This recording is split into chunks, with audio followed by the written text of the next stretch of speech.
Olá, gente! Agora finalmente terminando o último conteúdo de mecânica clássica, dinâmica da rotação. Coloquei um doisinho aqui porque agora a gente vai falar só do momento angular, ok? Então, finalizando dinâmica da rotação, vamos falar sobre momento angular. Então, gente, tudo que nós falamos em rotação, vocês observaram que eu digo análogo, análogo, análogo ao sistema translacional. Então, o momento angular não é diferente. O momento angular, a definição dele é análogo ao momento linear. Vocês lembram da definição de momento linear? Momento linear é movimento. Todo corpo de massa m que tem movimento, ou seja, que tem velocidade, tinha momento linear associado a ele. Então, de forma análoga, o momento angular é a mesma coisa, é movimento rotacional. Então, todo corpo que está girando, ele tem movimento angular associado a ele, ok? Então, ó, considere um corpo, uma partícula, de massa m, ok? De massa m, onde está uma distância r do eixo de rotação. Meu eixo de rotação é esse O aqui, então a distância do eixo de rotação ao ponto que eu estou analisando nós chamamos de r. Então, como esse ponto aqui deve ter massa e deve ter uma velocidade, já que ele está em movimento rotacional, então eu posso dizer que ele tem um momento linear associado a ele. Então, o produto dessa distância do eixo de rotação e esse momento linear é o que nós definimos de momento angular. Então, o produto vetorial da posição pelo momento linear é o que nós chamamos de momento angular, certo? A unidade do momento angular em termos no sistema internacional é joules por segundo ou quilogramas metro quadrado por segundo, ok? É o sentido do momento linear, como eu tenho um produto vetorial aqui, ele é dado pela regra da mão direita. E o módulo vai ser o quê? Como eu tenho aqui um produto vetorial, então, produto vetorial, nós já vimos que o módulo é dado por R, P, seno de θ, ok? Se eu tenho um sistema de N partículas, partícula 1, partícula 2, partícula 3, partícula N, então o momento angular dessas N partículas nada mais é do que o momento, ó, aqui eu tenho uma distância R1 do meu eixo de rotação, que tem um momento linear P1. Aqui eu estou a uma distância R2, que tem um momento linear P2. Então, o momento angular de todo o meu sistema é o somatório de todos os momentos angulares individual, ou seja, o momento angular dessa partícula aqui, 1, vai ser R1, P1, ok? Produto vetorial de R1, P1. Essa partícula P2 vai ser R2, P2. Então, o momento que eu vou chamar de L2, aqui eu chamo de L1. Então, o momento angular total de N partículas vai ser o somatório de todas as partículas individuais. Então, L1 mais L2 mais L3 e assim vai, certo?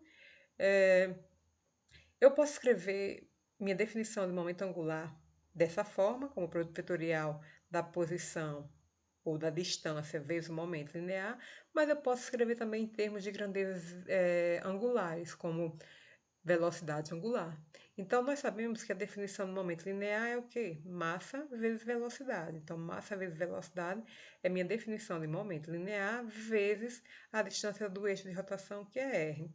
Só que nós vimos também na primeira aula de rotacional que a relação entre velocidade linear e angular era dada pela v, que é linear, velocidade linear, era o raio vezes a velocidade angular. Então, substituindo aqui, ó, quem é v linear, pela minha relação com a velocidade angular, então eu vou ter que o quê? Eu vou ter que m, eu repito, v, eu substituir, a velocidade linear é r vezes a velocidade angular, e repetir o r. Então, eu tenho a massa, r vezes r é r ao quadrado, vezes a velocidade angular. Só que nós sabemos que a massa vezes o raio ao quadrado nada mais é do que o momento de inércia. Então, o meu momento angular ele pode ser definido também em termos de quem? Momento de inércia e velocidade angular. Então, isso aqui é uma forma, outra forma de eu escrever a definição de momento angular, ok? Eu posso dizer que momento angular é momento de inércia vezes a velocidade angular, ou eu posso dizer que é o produto vetorial da distância ao eixo de rotação e do momento linear. Então, é isso. Aí, gente, a pergunta é: vocês lembram que existia uma relação entre momento linear e força, através de quê? Da segunda lei de Newton em termos de momento linear. Nós vimos que a força era igual à derivada temporal do momento linear, ok? Então, existe alguma relação entre torque e momento angular? Existe? Vamos ver isso agora.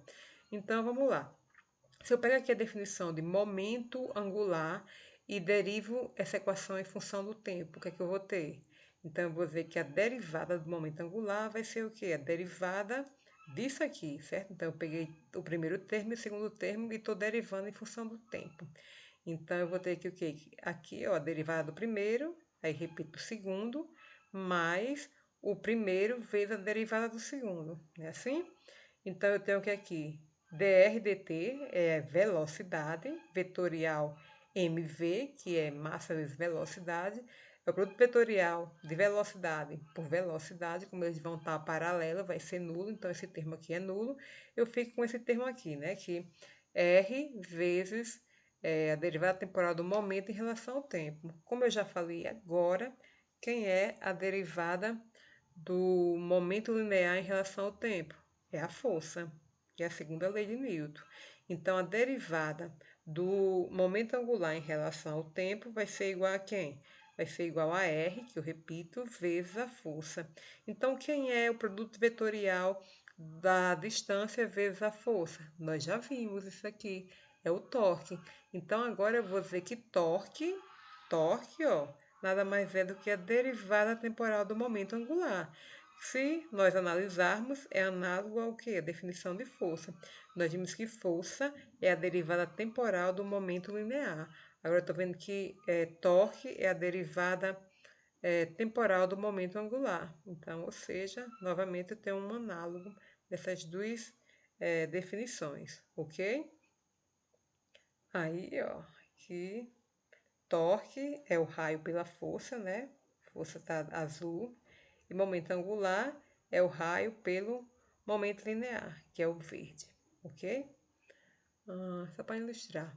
Aí, gente, como nós vimos lá no momento linear, eu disse que na física só tem duas coisas que se conservam, que é a energia e o momento, tanto o momento linear quanto o momento angular. Então, nós vimos que o quê? Que quando a ausência de forças externas era nula, o momento linear se conservava. Aqui eu vou dizer de forma análoga. Eu vou dizer que, ó, quando a ausência de torque, ou seja, quando não existe torques externos agindo no meu sistema, então isso aqui vai ser igual a zero. Quando é que a derivada de alguma coisa é igual a zero? Quando essa alguma coisa for constante, não é isso?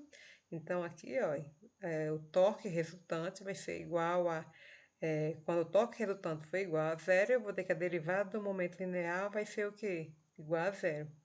Então, quando é que o torque de alguma coisa é igual a zero? Quando essa alguma coisa é constante, ou seja, o momento angular antes tem que ser igual ao momento angular depois. Quando é que eu posso ver isso? Ó, quando eu tenho uma bailarina. Uma bailarina, vamos voltar aqui para a equação. Para essa equação aqui, ó, por longe, né? Aqui, a definição do momento angular. Momento angular vai ser I, que é o momento de inércia, que depende de quem? Do raio, vezes a velocidade. Então, gente, aqui, ó, numa bailarina, quando ela abre os braços, o raio aumenta. Se o raio aumenta, a velocidade diminui. Então, quando ela fecha os braços, o que acontece? O raio diminui.